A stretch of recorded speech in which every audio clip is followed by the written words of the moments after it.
반갑습니다. 살아있어서 고맙고요. 잘 살아주셔서 고맙고, 여태까지 잘 살아서 내 설교 말씀 들어줄 수 있어서 고맙습니다. 들어주는 사람 없으면 내가 무슨 힘으로 재미로 말씀을 전하겠어요. 오늘 제목은 오직 사랑으로 살리라입니다. 이 제목 보고 지난주에 김은동 목사님이 또 사랑이세요 그러더라고요. 그래서 여러분 말씀드렸죠. 메슬로의 욕구, 욕망 발달 이론에 따라서 지금 사랑을 전하고 있다. 처음에는 생리적인 욕구, 식의주 이런 게 중요하다. 그 다음에는 안전의 욕구, 두려움, 공포 여기로부터 안전한 것을 인간은 추구한다. 생리적인 욕구와 안전의 욕구가 충족된 다음에는 소속되고 사랑받고 사랑하기를 원하는 사랑의 욕구가 있다. 여러분의 예고를 했죠, 이미. 아마 그 다음에는 몇 단계 더 있어요. 지식을 추구하는 욕구, 아름다움을 추구하는 욕구, 그 밑에 자기 실현하려는 욕구. 최종적인 단계가 자기 초월의 욕구. 이게 아주 성인의 경지인데요. 위에 있는 욕구를 다 달성하지 못해도 이 사랑의 욕구, 여기까지만 가도 잘하는 것이다. 저는 생각해요.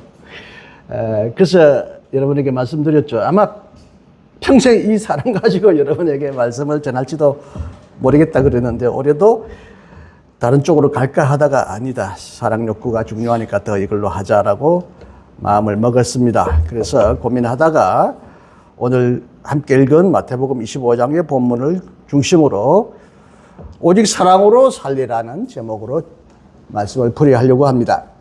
구약 성서는 몇 군이죠 모두? 3, 9, 신약은 27, 3, 9, 27 합쳐서 66, 3, 9, 27, 66 참 외우기가 좋죠. 구약은 크게 세 부분으로 이루어져 있어요. 히브리어 말로 하면 앞에 우리는 흔히 역사서라고 하지만 토라, 율법서라고 하는 토라가 있어요. 그 안에는 레위기, 신명기처럼 우리가 어떻게 살아야 하는지를 가르쳐 주시는 하나님의 율법, 계명이 많아서 역사서도 있지만 출애굽하고 아브라함의 자녀들이 어떻게 살고 어떻게 이렇게 에집트로 내려가고 이런 역사와 관련된 얘기지만 그 모든 것을 통하여 하나님이 우리에게 어떻게 살아야 하는지를 가르쳐 주시는 일종의 계명이라는 거죠. 율법서라는 거죠. 제가 새로 지난번 폴더가 고장 나가지고 새로 바꿨는데 제가 오늘 설교 본문을 띄워놓고 이 화면을 미처 디스플레이를 키는 시간을 조정 안 해가지고 30초 만에 자꾸 꺼지네요. 그래서 이걸 10분으로 조정하겠습니다. 그래서 율법서를 히브리어로 토라라고 그러고요. 그 다음에 이제 예언자들을 라비라 그래요. 예언서들을 네빔이라고 그러고요. 그 다음에 거룩한 문학서, 성문서를 케투빔이라고 그래요. 그래서 토라, 네빔, 케투빔 첫자를 따가지고 히브리 사람들은 구약 성서를, 자기들은 신약 성서를 안 믿죠. 구약 사람들은, 유대교인들은 타나크라고 해요. 따라하세요. 타나크는 토라, 네빔, 케투빔의 첫자를 딴 거예요. 오늘은 네빔, 예언서 선지자들 중에 한 분을 선택해서 여러분께 말씀을 또 인용도 하려고 그러는데, 오늘 본문은 마태복음이긴 하지만 예언자들도 그에게는 여러 명 있는데 그 중에 큰 예언자가 있고 작은 예언자가 있어요. 혹은 선지자라고 해요. 대선지서는 이사야, 에스겔, 예레미야 이런 사람들이고요. 작은 예언자들이 훨씬 많아요. 열 몇 명. 호세아, 요엘, 아모스 이런 많은데 그 중에 하나가 하박국이라는 예언자가 있어요. 이 하박국이라는 말을 들을 때마다 자꾸 호박국이 생각이 나서, 구약 성경에는 아마 예언서 중에 이사야가 가장 큰 영향을 미쳤을 거예요. 예수님의 말씀에도 이사야 말씀을 인용한 구절이 있고, 이사야의 메시아 예언이 나온 게 있고, 아름다운 소식을 전하는 자여, 복 있는 자여, 복음이라는 말이 거기 나오고, 또 순환받는 메시아의 종, 고난받는 종 노래가 나와서 이사야의 본문이 가장 예수님 말씀에 인용이 되고 있고 신약에 큰 영향을 미쳤고 기독교에도 큰 영향을 미쳤지만 우리 개신교 가톨릭 교회가 아니라 개신교가 종교개혁을 할 때 마틴 루터가 로마서를 가지고 의인은 오직 사랑으로가 아니라 믿음으로 살리라는 이 캐치프레이를 들고 저 가톨릭 교회가 저 로마 성당을 지으려고 돈을 어마어마하게 끌어모으면서 이른바 면죄부, 아니야, 면벌을 면해준다. 면벌부라고 해야 옳다는 사람이 있어요. 연옥에 가 있는 우리 가족들을 연옥에서 천국으로 가게 하기 위하여 돈을 내면 그 돈이 땡그랑 하고 동전하며 떨어지는 소리와 함께 내 가족이, 연옥에 있는 내 가족이 천당으로 올라간다. 돈을 내라, 돈을 내라. 이렇게 돈을 뜯어가지고 로마 성당을 세웠잖아요. 로마 성당 가보셨어요? 베드로 성당? 어마어마하게 화려하고 어마어마하게 큽니다. 저 안에 들어가 있는 그 대리석과 멋진 그 작품들, 조각 작품도 아름답지만 그 광장에 이렇게 쫙 둥그렇게 서서 기둥 위에 뭐 기둥마다 그 조각상에 서 있는 거 보면 입이 안 다물어져요. 와, 돈 어마어마하게 투자한 것 같아. 그 돈이 모자라니까 그냥 교인들에게 이거 돈 주고 벌을 면해준다. 면죄부, 면벌부를 막 뿌리다가 로마 한 수도사였던 마틴 루터가 이건 아니다. 이건 복음이 아니다. 우리는 오직 하나님의 은혜로, 하나님의 믿음으로 얻게 되는데 이게 타락했다. 그래서 이제 비텐베르크 성당에다가 75개조 반박문을 써고쳤는데 그것이 시발점이 되어서 약 500년 전에 1517년이에요. 제가 외우기 좋게 일은 기억, 니은은 이는 니은. 그래서 이렇게 해서 제가 자꾸 1517년을 까먹을 때마다 1517년을 첫자로 기억, 리얼, 기억 에서 제가 약자로 가락국수라고 읽어요. 가락국수. 가락가 1500 국 1 7 7이 수 씨앗이에요. 여러분 1517년 가락국수 좋아하잖아. 가락국수가 왜 어려워? 좋아하잖아. 고속도로 휴게소에 가락국수 잘 안 먹어?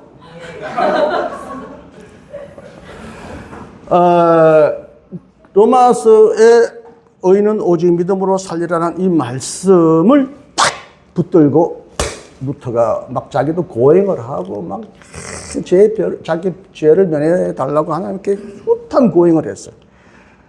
막 계단에 막 무릎으로 기어 올라가면서 막 계단에 피가 나는 그 계단을 뜯어가지고 로마의 어디 성당에다가 그 계단을 그대로 올려놓은 걸 내가 한번 기어 올라가 봤는데 반도 못 올라가겠어. 무릎이 너무 얇아서.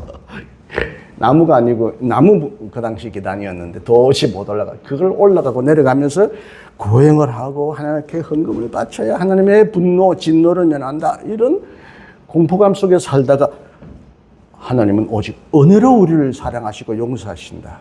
그 종교계 캐치프레이즈가 보통 4개, 5개라 그래요. 따라 하실래요? 오직 은혜로. 솔라 그라치아 라틴 말로. 근데 오직 믿음으로. 솔라 피데. 오직 성서로. 솔라 스크립추라. 오직 성서 말씀에 따라서 우리 해야지 가톨릭의 그 전통에 따라서 우리가 믿으면 안 된다. 전통과 대결하면서 오직 성서를 강조했고 하나님은 오직 은혜로 우리가 그걸 믿음으로 받아들임으로써 어렵게 되는 것이지 우리가 하나님 앞에 어렵게 되는 데는 어떠한 공로도 어떤 행위도 필요하지 않다. 하나님은 오직 은혜로 우리를 구원하시는 은혜의 하나님이다. 이게 개신교가 굉장히 강조하는 구호가 됐고요. 이제 저 장로교 쪽에는 이제 그 칼뱅이라고 오직 하나님께만 영광을 장로교 신학대학이나 장로교 교회에 들어가 보면 솔리 데오 글로리아 오직 하나님께만 영광을 돌리자 이런 말씀이 나옵니다. 자, 이 마틴 루터가 오직 믿음으로 살리라고 하는 이 종교개혁의 가장 핵심적인 복음을 처음 발견한 것이 아니라 이 복음은 원래 하박국이 선포했던 복음입니다. 하박국, 호박국이 아닙니다. 호박국은 먹어본 적이 없는데 오늘 점심은 무슨 국이 나오나요? 무국에. 호박죽은 많이 먹는데 하여튼 호박국이라는 이름이 유사해가지고 아버지가 부모가 이름을 잘못 지었는지 하박국 놀림을 받는데 하박국의 원래 뜻은 싸우다, 포옹하다, 껴안다, 그리고 싸우다, 이런 씨름하다 이런 뜻도 있다고 합니다. 그 이름 그대로 하박국 선지자는 그 시대의 역사의 문제를 끌어안고 하나님과 싸운 사람입니다. 그는 다른 선지자, 예언자와는 달리 말씀을 선포하기보다는 하나님 앞에서 막 불평을 막 토로합니다. 하나님 어찌 이럴 수가 있습니까? 하박국이 살던 시대는 갈대아, 즉 바벨론 제국이 번성하던 시기였습니다. 바벨론은 누구한테 망했죠? 페르시아예요. 페르시아는 지금 이란이 있는 그 나라, 이란의 조상이 페르시아예요. 페르시아 위에 페르시아까지 포괄하는 어마어마한 바벨론 제국이 지배하던 시절이었습니다. 그러나 옆에 그 위에 있는 아수르라는 나라, 지금 시리아가 그렇죠. 아수르, 시리아의 그 옛 나라 아수르는 아직도 근제해 있었고, 또 밑에 이집트, 애굽이라고 그러죠. 이집트도 근제하면서 아수르와 동맹을 유지하면서 강대한 바벨론과 맞서고 있었는데 바벨론을 칠 수는 없으니까 유다 땅, 남북이 나누어져서 북쪽은 이스라엘이고 남쪽은 유다라고 그랬는데 유다 땅을 쳐들어와서 전쟁을 벌였을 때 이때 요시야 왕이 나가서 싸우다가 전사하고 유다의 국력은 급격하게 약해졌습니다. 이런 상황에서 하박국은 하나님 어찌 이런 일이 일어날 수 있습니까? 하고 탄식하면서 하나님의 섭리에 대해 의심하고 불평하게 되었습니다. 요시야는 그 당대 가장 왕 중에 의로운 왕이었습니다. 그처럼 의로운 왕은 없었습니다. 그는 마음을 다하고 성품을 다하고 모든 율법을 온전히 준행한 임금이었다고 말합니다. 이 요시야가 전쟁터에서 죽고 말았습니다. 그가 죽자 그 다음에 왕들은 점점 포악한 악행을 저지르고 백성들을 핍박했다고 합니다. 율법책을 불태워버리고 선지자들을 크게 박해했습니다. 그래서 하박국은 질문합니다. 하나님 어찌해야 나로 간악을 보게 하시며 간사하고 악행을 보게 하시고 패역을 목도하게 하시나이까? 그러다가 하박국은 기도하던 중에 하나님의 음성을 듣습니다. 하나님은 갈대아, 바벨론을 일으켜서 이스라엘, 유다 땅을 심판할 것이다. 그러죠. 아니 바벨론도 포악한 나라인데 저 포악한 나라를 들어서 우리나라의 포악한 임금이나 지도자를 멸하십니까? 했더니 그 포악한 바벨론도 내가 때가 되면 반드시 응징할 것이다. 기다리라. 때가 되면 공의가 이루어질 것이다. 하나님은 역사를 주관하시는 하나님이고 어려운 통치자이고 역사는 반드시 하나님의 뜻대로 진행될 것이다.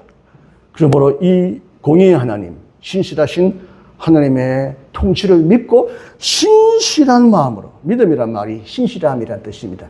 신실한 마음으로 신실하게, 충실하게 하나님의 공의를 믿고 기다리라. 그런 자가 의로운 자이고 그런 의로운 자는 이 신실한 하나님에 대한 신실한 신뢰, 기대, 소망으로 살아간다. 의인은 믿음으로 산다. 이 말을 하박국이 했는데 이 말을 바울이 그대로 편지에 받아서 새롭게 그의 상황에서 이렇게 말씀했습니다. 로마서 1장 17절. 복음에는 하나님의 의, 공의, 의로움, 정의가 나타나니 믿음으로 믿음에 이르게 하나니 오직 의인은 믿음으로 말미암아 살리라. 이 말은 바울이 처음 쓴 말이 아니라 하박국이 하나님으로부터 들었던 말씀이고 이 말씀을 바울이 썼고 이 말씀을 발견하여 루터가 종교개혁을 일으켰단 말이에요. 그런 의미에서 하박국은 개신교 탄생에 지대한 영향을 끼친 결정적인 선지자다.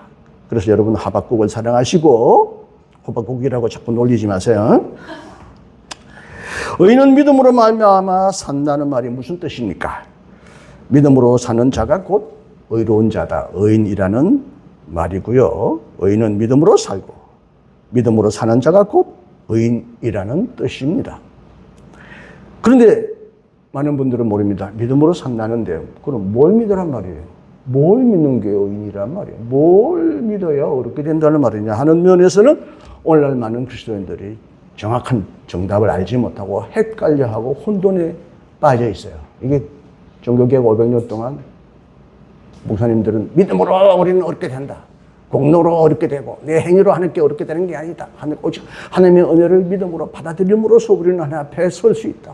어떤 죄인도 하나님의 은혜로 믿음으로 어렵게 될 수 있다라고 막 가르치는데 믿음이 뭐예요? 뭘 믿으라는 거예요? 이 말에는 정말 잘 가르치지 않았어요. 신학대학 다닐 때 나도 잘 못 가르쳤어요. 이번 설교하면서 좀 더 정확하게 공부하고 제대로 정리하게 되었다. 여러분 복이 있는 사람입니다. 많은 사람들은 우리 먼저 조상의 아담이 타락함으로써 인간이 완전히 죽을 죄에 빠졌고 죽음에 처하게 되었다. 하나님의 진노를 받게 되었다. 그래서 하나님으로부터 우리가 어렵게 되기 위하여 하나님은 율법을 주셨다. 그래서 구약에는 토라와 같은 율법을 주셔서 수많은 사람들이 율법대로 살아라 그랬는데 율법으로는 도무지 어렵게 될 수가 없다. 율법 하나만 어기다 다 어긴 것과 다름이 없고 율법에서 완전한 자는 아무도 없다. 공고하다. 내가 어떻게 율법을 다 지키랴. 율법의 그 노예 멍에로부터 괴로워할 수밖에 없는데 예수께서 우리 대신에 우리의 벌을 대신 감당하여 십자가 죽으심으로써 그분의 의로움이 우리에게 전가됨으로써 예수의 보혈 십자가 죄 씻김을 믿기만 하면 옳게 된다. 이게 지금 기독교 500여 년 동안 종교계에 의해 한국교회가 대부분을 지배하는 복음의 내용이죠. 예수의 피를 믿어라. 피를 믿어라. 속죄함을 믿어라. 피가 우리를 죄로부터 정결케 한다. 이걸 믿으면 죄로부터 사함받고 지난죄뿐만 아니라 미래지도 다 미리 사함을 받았다. 이게 이제 구원파가 하는 말이에요. 구원파가 하는 말보다는 많은 사람들은 구원파는 사실 그래요. 거듭난 사람은 죄를 안 짓는다고 말해요. 미래의 죄에 대해서는 두려워할 것이 없는 게 완전히 거듭났는데 어떻게 죄를 지을 수 있는가? 구원파는 죄를 지을 수 없다고 말하고 많은 사람들은 예수님은 단 한 번 십자가에 우리를 위하여 피 흘려 죽으심으로써 과거에 우리가 지은 죄뿐만 아니라 미래에 지은 죄도 더 탕감하시고 속죄하셨다. 그러니까 마음대로 죄를 지어도 괜찮아. 미리 다 용서된 거야. 용서 받아놨으니 마음대로 살아도 상관없어. 이런 식의 착각을 불러일으켜서 기독교인들은 믿음으로 어렵게 된다니까. 행위는 전혀 중요하지 않다. 행위로 구원받지 않는다니까. 오직 은혜로 예수의 십자가 보혈로 우리는 과거, 현재, 미래 영원히 미리 용서 받아놨다니까. 용서 받아놓고 우리는 죄를 짓는다니까. 그러니까 용감하게 죄를 지어도 상관없다니까. 이미 용서 받은 거라니까. 이런 식의 착각을 일으키는 신학적인 혼돈을 일으켰어요. 그래서 저는 언제부터 이런 해석을 버려버렸어요. 쓰레기같이 버려버렸어요. 예수님은 그렇게 하기 위하여 우리를 죽으신 게 아니다. 무엇을 믿으란 말이냐? 바로 바울이 로마서 10장에서 말을 합니다. 이 말을 안 믿고 멋대로 예수의 속죄를 믿어라, 피를 믿어라, 보혈의 속죄를 믿으면 우리는 과거의 죄, 미래의 죄로부터 씻음을 받고 영원히 우리는 하나님 앞에 어려워질 수 있다. 이런 헛소리를 해왔어요. 바울이 한 말을 바울의 뜻대로 풀어야 될 게 아닙니까? 로마서 10장에서 9절에서 10절까지 바울은 뭐라고 말합니까? 네가 만일 내 입으로 예수를 주로 시인하며 하나님께서 그를 죽은 자 가운데서 살리신 것을 내 마음에 믿으면 구원을 받으리라. 사람이 마음으로 믿어 의에 이르고 입으로 시인하여 구원에 이르느니라. 예수님을 주라고 시인하고 죽은 자 가운데서 부활했다는 것을 믿으면 너희가 구원을 받는다고 그랬어요. 이걸 믿으라고 그랬지 십자가 대속 구원을 믿으라고 말하지 않잖아요. 예수님을 주라고 믿으라는 거예요. 키리오스. 주는 우리가 왕이라고 말할 때 왕에다가 점을 하나 더 붙인 겁니다. 우리나라는 제일 높은 분이 왕이었고 얼마 전에 좀 이상한 분이 왕이라고 또 손에 써붙이고 왕 노릇 하다가 완전히 쫄딱 망했는데 우리는 왕 위에다 점을 붙이면 주가 되는데 우리는 왕보다 더 높은 분은 누구예요? 역사적으로 황제. 그 중국에는 황제가 있었고, 몽골에도 황제가 있었고, 일본에도 천황이 있었지만, 우리는 대한제국이 되면서 쫄딱 망하게 된 그 말년에 대한제국을 선포했다. 와, 진짜 코미디였어요. 뭐잖아, 망할 나라의 대한제국. 빨리 망했어야 되는 나라를 제국이라고 그랬어. 이 조그만 나라가. 우리나라가 착해서 일본은 그냥 중국도 몽골도 침략한 적이 없는 조그만 나라를 겨우 지키고 유지하던 나라가 그것도 이제는 일본에게 지배당해서 이제 풍전등화와 같은 그 위기 속에서 제국이다. 그 사람 지금 말 이해를 못 하겠어. 여기서 주라고 하지만 이 주는 결국 황제와 같은 뜻이랍니다. 바울 시대의 황제가 누구였어요? 누구였어요? 바울 시대 황제가. 어느 나라의 황제? 로마 황제였어요. 아까 말대로 바벨론은 페르시아에게 망하고, 페르시아는 또 알렉산더와 같은 그리스에게도 망하고, 그리스는 나중에 로마에게 망했죠. 로마는 누구에게 망했죠?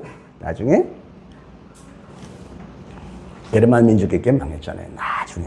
자, 그런데 예수님을 주라고 믿는다는 것은 황제가 주가 아니라는 거예요. 그 당시 황제는 세상의 주인이고 최고의 통치자였고 하나님의 아들이 아니라 그 스스로 숭배를 받는 신의 모습으로 사람들을 강요하고 실제적으로 이스라엘의 성전 안에 황제의 얼굴을 세워놓고 거기다도 예배드리라고 그랬어요. 이스라엘 성전 안에. 그 얼마나 성전이 타락했어요. 성전을 부숴버리고 성전을 떠나버려도 될 사람이 성전 안에 로마 황제와 타협하기 위하여 로마 황제를 숭배하는 동상을 성전 안에 세우기도 했단 말이에요. 그만큼 종교, 정치 모든 영역에서 최고의 지도자가, 통치자가 로마 황제였어요. 로마가 유일한 통치자였는데 그 로마 병정에게 사로잡혀 십자가에서 비참하게 죽은 예수, 물론 부활하신 예수죠. 그가 참 주다. 그를 주로 모시고 살아라. 로마 황제를 모시거나 어떤 다른 주인을 모시지 말고 예수를 주로 모실 때, 그리고 그가 비록 로마인에게 죽임을 당했지만 그 죽임을 이기고 부활하셨다. 부활하신 이분이 참 주가 아니시냐. 이분은 입으로 믿고 마음으로 시인하면 구원을 얻으리라고 그랬어요. 세상에 다른 주는 없다. 돈도 권력자도 남자도 뭐 연예인도 아니다. 오직 예수님이 만물의 주님이시다. 왕이시다. 그분을 믿고 그분이 우리를 위하여 죽으시고 우리를 위하여 부활하셨음을 믿는다면 우리는 그와 함께 또한 우리도 부활할 것이다.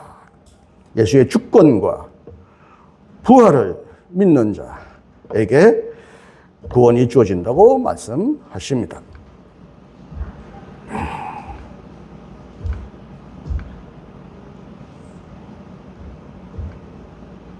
다시 중간에 뭐 업데이트 하라고 또 갑자기 뭐가 앱이 떠가지고 이게 문제네. 앞으로 종이로 해야 되겠어.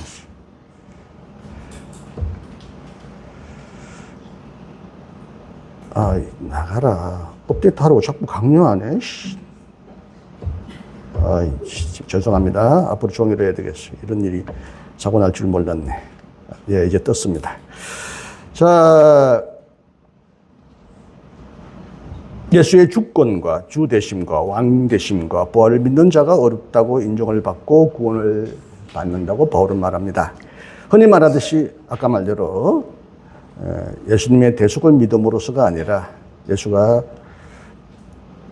우리 죄인 대신에 구원하신 것이 아니라 객관적으로 우리를 위하여, 우리를 대리하여 죽음의 형벌을 감수하심으로써 객관적으로 인간을 구원했고 그래서 우리를 저주에서 죽음에서 해방했다는 말이 아니라 사나 죽으나 모든 일에서 예수님만이 인생의 유일한 주님이시고 그가 최종적으로 죽음을 이기고 부활하셨다는 사실, 그를 통해 하나님의 공의가 의로움이 성취되었다는 사실을 믿음으로 특히 이제 세례를 받으면서, 세례는 특히 여러분 침례를 의미했어요.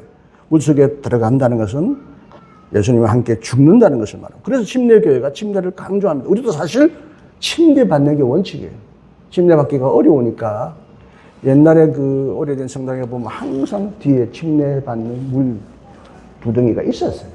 불편하지만 침례가 훨씬 의미가 있어요. 예수님과 함께 우리도 죽고 예수와 함께 다시 살아난다는 것을 표현하는 것이 세례, 침례입니다. 어쨌든 그 당시는 침례였어요. 믿음으로 예수와 함께 죽고 예수와 함께 부활할 것이라는 믿음으로 침례를 받고 바울이 말한 대로 나도 예수님과 함께 십자가에 못 박혔다. 예수님과 함께 죽은 자들과 함께 못 박혔고 주와 부활의 생명에 참여할 것이라고 믿는 자들에게 구원이 주어질 것이라고. 그러나 바울에 따르면 구원은 단순히 미래에만 일어날 일이 아니라 현재에서도 이미 시작되고 살아있는 사건이다라고도 합니다. 예를 들면 골로새서 3장 1절에서 바울은 말합니다. 예수를 믿는 자들은 이미 그리스도와 함께 다시 살리심을 받았다. 우리는 다시 살렸다는 거예요. 살림을 받았다는 거예요. 그리스도와 함께 죽었다는 건 세례를 통하여 상징적으로 죽음을 말합니다. 나는 그리스도와 함께 십자가에 못 박혔다. 나는 죽었다. 그래서 이제는 또 그리스도와 함께 나는 살리심을 받았다. 골로새서 3장 10절에는 새 사람을 입었다. 옷을 비유로 해서 새 옷을 입듯이 새 사람을 입었다고 말합니다. 그리고 고린도 후서 5장 17절에는 결정적으로 그리스도 안에서 있는 자는 모두가 새로운 피조물이 되었다 라고 말합니다. 그럼에도 불구하고 종말은 아직 완전히 성취되지 않았고 만물의 완성은 여전히 가까운 미래의 일로 남아 있었습니다. 그래서 바울은 역시 로마서 8장 19절 이하에서 피조물이 썩어짐의 종로로, 썩는다는 것은 부패하고 죽는다는 것입니다. 모든 죽는 물건은 먼저 썩고 그 다음에 부패하고 썩고 와해되고 사라집니다. 저는 피조물이 그리고 모든 인간이 우리도 피조물이잖아요. 썩어짐의 종로로서 해방되어 영광의 자유, 이건 부활의 영광입니다. 영광의 자유에 이르기를 바라며 함께 탄식하고 있다라고 로마서 8장 19절에서 말합니다. 그리고 로마서 8장에는 여전히 24절에서 우리가 소망으로 구원을 얻으신 믿음으로 구원을 얻은 것이 아니라 여기서는 소망으로 구원을 얻었다고 말합니다. 여기서 믿음은 바로 소망이라는 말과 바꿀 수 있다는 결론이 나옵니다. 믿음이라는 과거의 객관적 사실, 예수가 나를 위하여 죽었구나, 그 피 흘려 객관적으로 나를 속죄했구나라는 객관적 사실이나 신학적인 명제, 신학적인 하나의 문장을 단순히 지적으로 동의하는 것이 아니라 이를 넘어서 하나님의 공의가 실현되었다. 예수님 안에서 만물이 새로운 창조가 되었다. 만물의 새로운 완성을 향하여 다가가고 있다라는 사실을 신뢰하고 기대하고 기다리는 것. 믿음은 곧 소망입니다. 소망이 없는 믿음은 믿음이 아닙니다. 즉 믿음은 소망의 형태로 나타나는 것입니다. 그러므로 우리가 믿음으로 옳게 됐다 할 때는 소망으로 옳게 되었다는 말과 동일하고 해도 상관이 없습니다. 그러나 바울에 따르면 결국에는요, 아무리 믿음이 있고 아무리 소망이 커도 무엇이 없으면 아무 소용이 없다? 사랑이 없으면 아무 소용이 없다고 그랬습니다. 여러분이 잘 아시듯이 고린도전서 13장 1절과 3절 다 알지만 하나님 말씀으로 다시 듣겠습니다. 사람의 방언과 천사의 말을 할지라도 사랑이 없으면 구리나는 구리와 울리는 꽹과리가 되고 내가 예언하는 능력이 있어 모든 비밀과 모든 지식을 알고 또 산을 옮길 만한 모든 믿음이 있을지라도 사랑이 없으면 내가 아무것도 아니요. 내가 내게 있는 모든 것으로 구제하고 또 내 몸을 불사르게 내어줄지라도 사랑이 없으면 사랑이 없는 구제도 있다는 거예요. 자랑하고 과시하고 난 이만큼 자선해서 과시해서 이렇게 말하는 사람들 많아요. 아무리 남에게 많이 주어도 그 안에 사랑이 없으면 그런 구제도 몸을 불사를 정도로 자기 자신을 다 주더라도 그게 사랑의 행위가 아니라면 소용이 없다. 아무 유익이 없다고 말합니다. 그리고 우리가 잘 아는 고린도전서 13장 13절 믿음, 소망, 사랑 이 세 가지는 항상 같이 있을 것인데 그중에 제일은 사랑이니라. 그리고 야고보에 따르면 행함이 없는 믿음은 죽은 것이죠. 내 형제들아 만일 사람의 믿음이 있노라 하고 행함이 없으면 무슨 유익이 있으리요. 그 믿음이 능히 자기를 구원하겠느냐. 만일 형제나 자매가 헐벗고 일용할 양식이 없는데 너희 중에 누구든지 그에게 이르되 평안히 가라 덥게 하라 배부르게 하라 하며 그 몸에 쓸 것을 주지 아니하면 무슨 유익이 있으리요. 이와 같이 행함이 없는 믿음은 그 자체가 죽은 것이라. 어떤 사람은 말하기를 너는 믿음이 있고 나는 행함이 있으니 행함이 없는 내 믿음을 내게 보이라. 나는 행함으로 내 믿음을 내게 보이리라 하리라. 내가 하나님은 한 분이신 줄을 믿느냐? 잘하는구나. 귀신들도 그런 걸 믿고 또 떤다. 아, 허탄한 사람아. 행함이 없는 믿음이 헛것인 줄을 알고자 하느냐? 이렇게 쭉 말하면서 아브라함도 믿음으로 어렵게 되었다고 말하지만 행함으로 어렵다 하심을 받았다. 믿음으로 어렵게 되었다고 말하면서 아브라함이 그 놀라운 행동을 우리가 착안하지 않으면 이건 아주 이상한 거죠. 아브라함을 오해한 거죠. 영혼이 없는 몸이 죽은 것과 같이 행함이 없는 믿음도 죽은 것이다라고 말합니다. 오늘의 이제 본문에서 드디어 예수님은 이 야고보가 말하는 것과 비슷하게 아마 야고보도 이 예수님의 말씀을 듣고 이 말씀을 하는 것 같아요. 마지막 심판의 기준은 야, 너 믿음을 보여줘라. 너의 소망, 꿈, 비전이 얼마나 컸는지 보여주라. 너 교회 헌금 얼마나 많이 해서? 너 교회 직분이 뭐야? 너 학위가 뭐야? 너 감투 어디까지 썼어? 너 교황이야? 총회장이야? 너 총장이야? 너 목사야? 이런 거 저 묻지 않습니다. 오직 가장 작은 자에게 사랑을 행했는지 안 했는지에 대해서만 묻습니다. 입으로만 주여 주여라고 고백하면서 스스로 믿음이 크다고 허풍을 들고 자랑하거나 온갖 기적을 행해도 믿음이 없으면 기적이 일어나겠어요? 믿음으로 기적을 행합니다. 그래도 소용이 없다. 행함이 없는 믿음이 죽은 것처럼 약한 자를 돌보지 않은 것은 그건 헛된 것이다. 그리고 자신의 가족이나 자기 자신이나 자신의 종족의 행복만을 바라는 것도 진정한 소망은 아니다. 가족의 행복을 위하여, 나라의 행복을 위하여, 인류의 번영을 위하여 열심히 희생하는 사람도 있지만 하나님은 모든 만물이 복을 받기를 원한다. 창세기 12장에 보면 하나님이 아브라함을 선택한 것도 땅의 모든 족속의 그로 말미암아 복, 구원을 받기 위해서였다고 말하고요. 디모데전서에서도 하나님은 모든 사람이 구원을 받으며 진리를 아는 데 이르기를 원하신다라고 말합니다. 여러분 진짜 어처구니 없게도 장로교 중에서도 아주 보수적인 장로는 하나님은 오직 구원 예정된 자를 위해서만 죽으셨고 오직 예정된 자만 구원하신다. 예정되지 않은 자들은 더 멸망에 처한다고 아직도 가르치는 어처구니 없는 장로교인들이 있어요. 하나님이 모든 사람을 구원하시길 원하고 모든 족속이 너로 말미암아 구원을 얻게 된다는 이 말씀은 어디 두고 자기들만 예정되고 자기들만 구원받는다고 하는 아주 오만하고 시금방진 장로교인들이 지금도 많이 있어요. 우리는 모든 믿는 자들은 하나님은 모든 자들이 구원받기를 원하신다고 가르치면 우리 보고 너들은 자유주의자지 이단이지 하는 꼴통 장로교인들이 있다니까요. 자, 그러므로 우리는 이렇게 말할 수 있고 이렇게 말해야 합니다. 의인은 오직 사랑으로 살리라. 살 것이다. 고쳐 말하면 오직 사랑을 행하는 자만이 의인입니다. 하나님 앞에서 최종적으로 어렵다고 인정을 받고 구원을 받을 자는 공허한 믿음이나 무익한 소망을 품는 자가 아니라 온전한 사랑을 실천하는 자입니다. 예수님은 마태복음 5장 48절에서도 하늘에 계신 너희 아버지의 온전하심과 같이 너희도 온전하라고 말씀하셨는데 사람이 어떻게 온전할 수 있나요? 이 말은 완전해라라는 뜻이 아니라 누가복음 6장 36절에 나오듯이 하늘의 아버지처럼 너희도 다른 사람에게 자비로워야 한다는 말.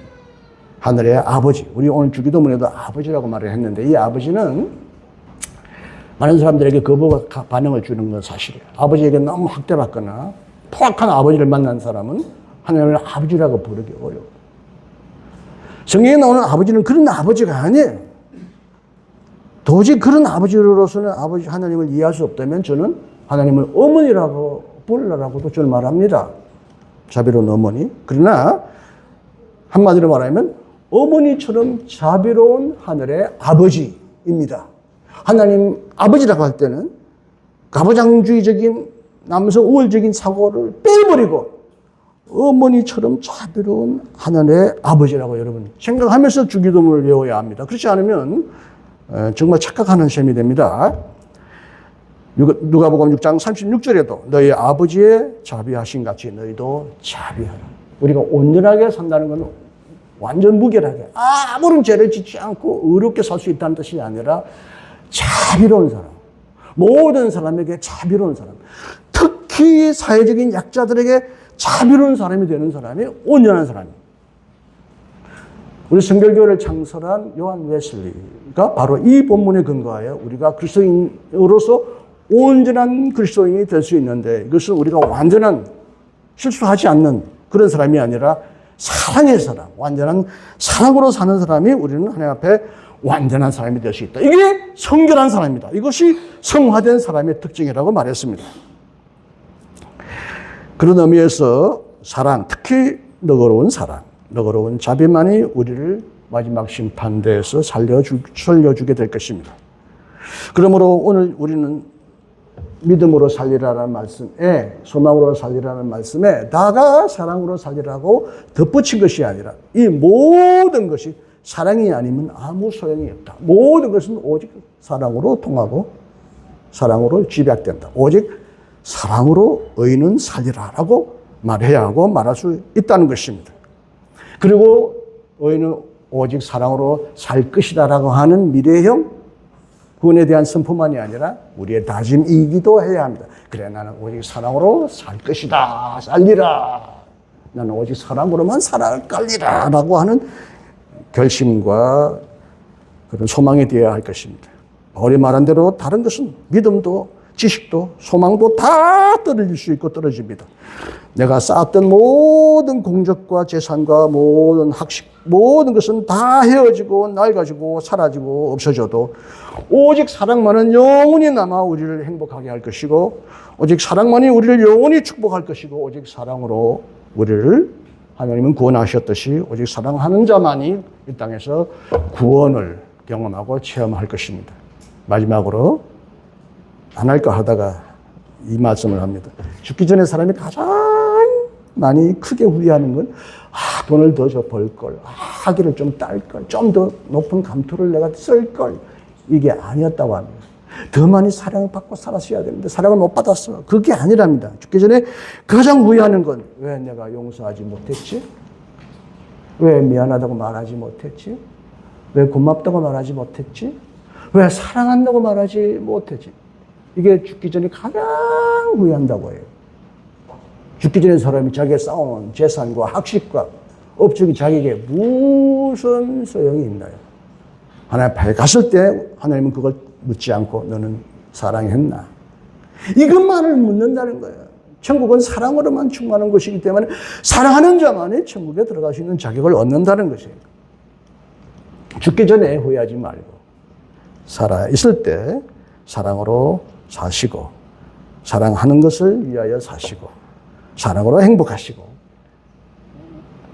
사랑으로 늘 감사하시는 여러분이 되시기를 주님의 이름으로 간절히 축원합니다. 감사합니다.